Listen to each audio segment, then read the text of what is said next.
સુરત ખાતે રત્ન કલાકારોના બાળકોની શિક્ષણ ફી મુદ્દે મોટી સંખ્યામાં રત્ન કલાકારો આજે જિલ્લા કલેક્ટર કચેરી ખાતે આવેદનપત્ર આપવા માટે ઉપસ્થિત થયા।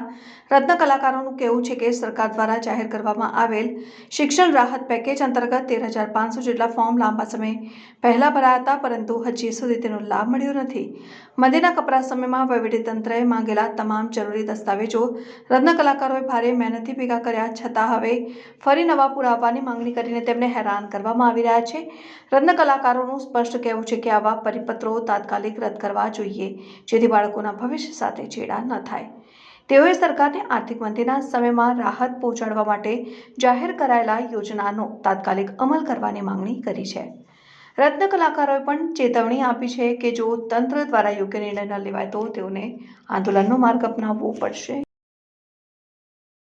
આપણું પૂરું નામ બાંભણિયા ભદ્રેશ ગોખળભાઈ વરાછા।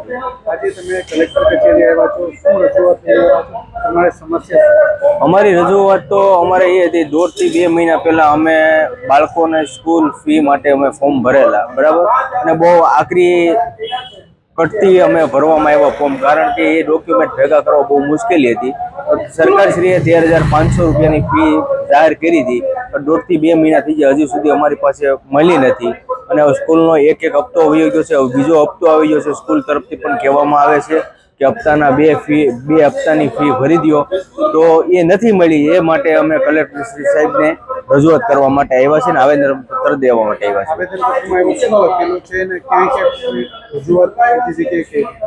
હવે એવું જાણવા મળ્યું છે કે અમદાવાદ સિટી શહેરમાં ફાળવણી કરી છે અને સુરત સિટીમાં ફાળવણી હજી સુધી કરી નથી, આપી છે પણ કરી નથી હજી।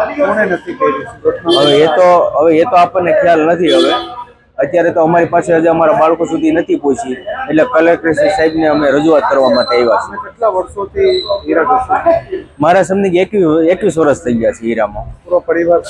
હા, પૂરો પરિવાર સુરત। હવે સરકાર પૈસા નહીં આપે, તમે આગળ શું કરશો? રજૂઆત કરશું અને માંગણી કરશું કે સરકારશ્રીને કે જે તમે વાત કરી હતી 13,500 ની સહાયની, તો જે તમે વાત કરી છે અમારા બાળકો સુધી પહોંચાડી દો।